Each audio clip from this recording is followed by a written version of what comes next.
جب آپ کے بیٹے یہاں بات کر رہے تھے تو میرے ذہن میں ایک سوال آیا۔ وہ حضرت موسیٰ اور حضرت محمد کے درمیان مماثلتوں کے بارے میں بتا رہے تھے کہ ان دونوں میں اور بھی بہت سی مماثلتیں ہیں، جیسے کہ دونوں کا فطری طریقے سے پیدا ہونا، فطری موت کا ہونا، اور دونوں نے خاندان بسایا۔ اور بھی بہت سی مماثلتیں ہیں حضرت موسیٰ اور حضرت محمد کے درمیان، بجائے اس کے کہ حضرت موسیٰ اور حضرت عیسیٰ کے درمیان ہو، کیونکہ حضرت عیسیٰ فطری طریقے سے پیدا نہیں ہوئے تھے اور نہ ہی ان کی موت فطری طور پر ہوئی تھی۔ اچھا، تو کیا یہ مماثلتیں یا ثبوت اس بات کے نہیں ہیں کہ حضرت عیسیٰ دراصل خدا کے بیٹے تھے یا نبی سے بڑھ کر تھے؟ بھائی، میرے بیٹے کی تقریر کی بنیاد پر میرا ایک سوال ہے۔ بھائی، اگر آپ سیاق و سباق جانتے ہیں تو میرے بیٹے نے جو حوالہ دیا وہ دراصل کتاب استثناء کے باب نمبر 18 آیت نمبر 18 کی پیش گوئی ہے، جس میں کہا گیا ہے کہ میں تمہارے لیے ایک نبی اٹھاؤں گا۔ خدائے بزرگ و برتر حضرت موسیٰ علیہ السلام سے فرما رہے ہیں، میں تمہارے بھائیوں میں سے تمہارے جیسے ایک نبی اٹھاؤں گا اور میں اپنی باتیں اس کے منہ میں ڈالوں گا اور وہ وہی کہے گا جو میں اسے حکم دوں گا۔ تو یہاں عیسائی مبلغین کا ایمان ہے کہ یہ پیش گوئی حضرت عیسیٰ علیہ السلام کے بارے میں ہے، تو ہم دفاع کرتے ہوئے کہتے ہیں کہ یہ پیش گوئی حضرت عیسیٰ علیہ السلام کے بارے میں نہیں ہے، کیونکہ عیسیٰ علیہ السلام حضرت موسیٰ علیہ السلام کے بھائی نہیں تھے۔ عیسیٰ علیہ السلام یہودی تھے، موسیٰ علیہ السلام بھی یہودی تھے۔ بھائیوں کے لیے آپ کو بھائیوں کی اولاد یعنی چچا زاد یا ماموں زاد ہونا چاہیے، تو عرب یہودیوں کے چچا زاد ہیں، اس لیے حضرت محمد صلی اللہ علیہ وسلم حضرت موسیٰ علیہ السلام کے بھائی تھے، اسے موسیٰ علیہ السلام جیسا ہونا چاہیے۔ اور آپ نے بالکل درست کہا، موسیٰ علیہ السلام کی پیدائش فطری تھی، محمد صلی اللہ علیہ وسلم کی پیدائش بھی فطری تھی، ان دونوں پر سلام ہو۔ عیسیٰ علیہ السلام کی پیدائش غیر فطری تھی، موسیٰ علیہ السلام کی موت فطری موت تھی۔ نبی صلی اللہ علیہ وسلم کی فطری موت ہوئی، ان پر سلام ہو۔ عیسیٰ کی موت ایسی نہیں تھی، ان پر سلام ہو۔ ان کا مختلف ہونا انہیں خدا نہیں بناتا اور نہ ہی اس پیش گوئی کا حصہ۔ لیکن کیا آپ یقین رکھتے ہیں؟ کیا اسلام عیسیٰ علیہ السلام کے معجزات پر ایمان رکھتا ہے جو انہوں نے دکھائے؟ بالکل ہم ایمان رکھتے ہیں، جیسے پانی پر چلنا، جیسے کسی بیمار کو شفا دینا۔ بہت سے، سب نہیں۔ پانی پر چلنے کا ذکر قرآن میں نہیں ہے، لیکن میں نے اپنی گفتگو میں بتایا تھا کہ ہم ایمان رکھتے ہیں کہ وہ اللہ کے سب سے عظیم پیغمبروں میں سے ایک تھے۔ ہم ایمان رکھتے ہیں کہ وہ مسیح تھے، جسے انگریزی میں کرائسٹ کہا جاتا ہے۔ ہم ایمان رکھتے ہیں کہ انہوں نے اللہ کے حکم سے مردوں کو زندہ کیا۔ ہم ایمان رکھتے ہیں کہ انہوں نے اللہ کے حکم سے پیدائشی اندھوں اور کوجوں کو شفا دی۔ اس پر ایمان رکھتے۔ جی ہاں، لیکن یہ معجزے جن کے بارے میں آپ مجھے بتا رہے تھے وہ آپ کے قرآن میں نہیں ہے، بلکہ وہ بائبل میں ہے۔ نہیں، یہ قرآن میں ہے، یہی میں نے آپ کو قرآن میں بتایا رہا ہے۔ نہیں، میں نے جو آپ کو پانی پر چلنے کے بارے میں بتایا تھا۔ کون سا معجزہ بڑا ہے؟ مردوں کو زندہ کرنا بڑا معجزہ ہے یا زمین پر چلنا بڑا معجزہ ہے؟ پانی پر چلنا، ان میں سے کون سا بڑا ہے؟ یہاں لکھا ہوا ہے۔ نہیں، کون سا بڑا معجزہ ہے؟ مردوں کو زندہ کرنا بڑا معجزہ ہے یا پانی پر چلنا بڑا معجزہ ہے؟ کون سا بڑا معجزہ ہے؟ معاف کیجیے، کون سا بڑا معجزہ ہے؟ مردوں کو زندہ کرنا یا پانی پر چلنا؟ مردوں کو زندہ کرنا۔ جب میں بڑے معجزے پہ ایمان رکھتا ہوں تو آپ چھوٹے معجزے کے پیچھے کیوں بھاگ رہے ہیں؟ مجھے یہ منطق سمجھ نہیں آتی۔ میں ایمان رکھتا ہوں، لیکن میں ہمیشہ کہتا ہوں کہ یہ سارے معجزے اللہ کے حکم سے ہوتے ہیں۔ معجزہ آپ کو اللہ کا نبی نہیں بناتا۔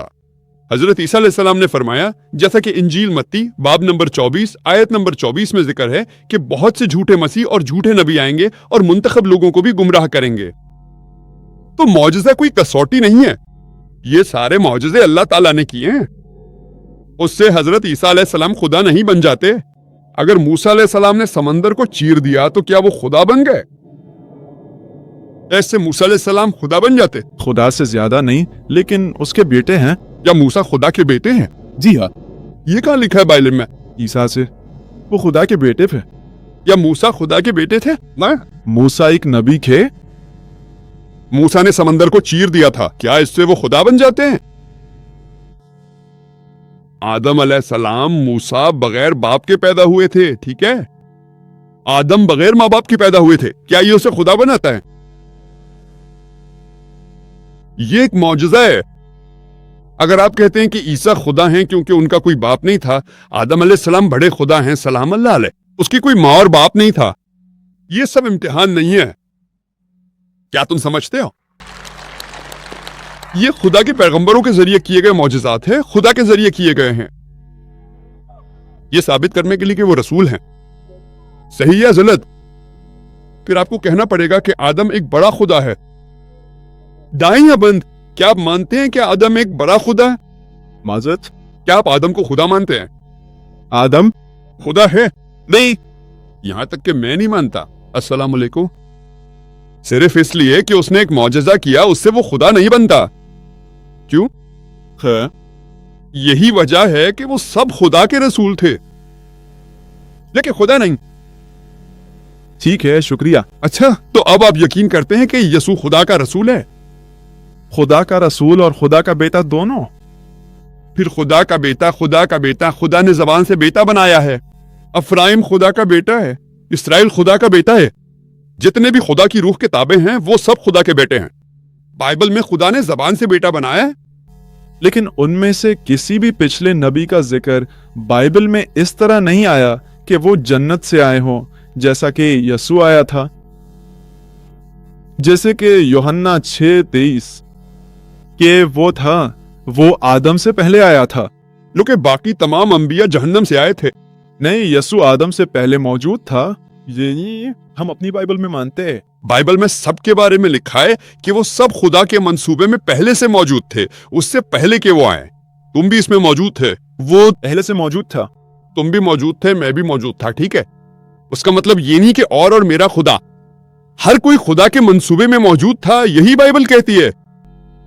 ہر کوئی خدا کے منصوبے میں موجود تھا اس سے پہلے کہ ہم اس دنیا میں آئے. یہ آپ اور مجھے خدا نہیں بناتا. اس کے منصوبے میں موجود ہے، حقیقت میں نہیں. وہ پہلے ہی خدا کے ساتھ موجود تھا. یہ کہاں کہتا ہے؟ مجھے حوالہ دیں. جان 6:23. اور یہ کیا کہتا ہے؟ یوحنا 16 باب آیت 23 کیا کہتی ہے؟ بتاؤ. کہ وہ خدا کی طرف سے آیا، اسی لیے وہ خدا کی طرف سے آیا ہے. سب خدا کی طرف سے آئے ہیں، یہاں تک کہ آپ بھی اور میں خدا کی طرف سے آیا ہوں. لیکن وہ یہاں سے آیا تھا. میرا مطلب ہے آسمان سے. آپ جانتے ہیں تو شاید وہ آسمان سے آیا ہو. جہنم سے ہے. لیکن ہم انسان ہیں. ہم سب قادر مطلق خدا کی مخلوق ہیں.